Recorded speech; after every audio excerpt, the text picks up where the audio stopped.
Я скажу, что по поводу нашего населенного пункта очень много проблем сегодня у наших женщин.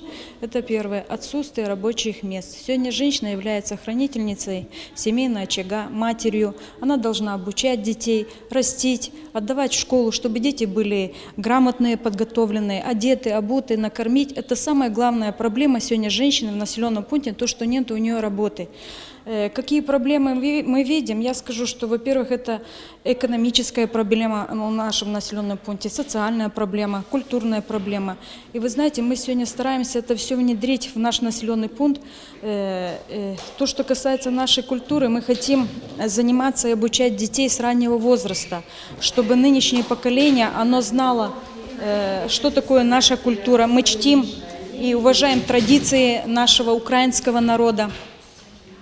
Женщины должны работать, я считаю, 8 часов, чтобы заработать свою заработную плату и содержать свою семью. Но это, увы, в нашем населенном пункте нету, потому что раньше когда-то для меня всегда стояла задача, и видение такое, думаю, раньше были у нас колхозы, совхозы. Понимаете, тогда колхоз-совхоз был убыточный, но сегодня почему-то лидерами становятся бывшие директоры колхозов, совхозов, агрономы. У них открыты крестьянское, фермерские хозяйства, общество с ограниченной ответственностью. Но почему-то эта земля не уменьшается и не растягивается. И я считаю, почему же и так? Почему не созданы рабочие места? Я считаю, что они все-таки должны соблюдать технологию земледелия, обработки этих земель и открывать побольше рабочих мест в населенном пункте. Сегодня, конечно, они стараются не соблюдать севооборот, обрабатывать только, заниматься выращиванием одной культуры, а если будут разными культурами заниматься, то тогда будут созданы рабочие места.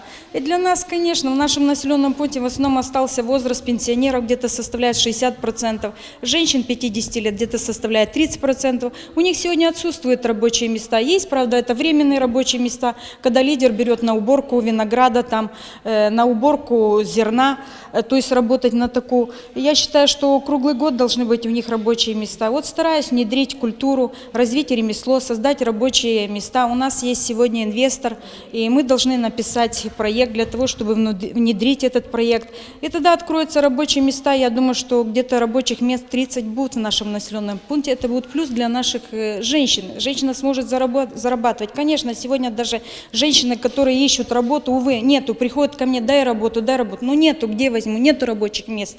Я считаю, что здесь должны быть во внимание, должно и государство взять, депутаты парламента должны взять это все во внимание, как создать развитие экономики в населенном пункте.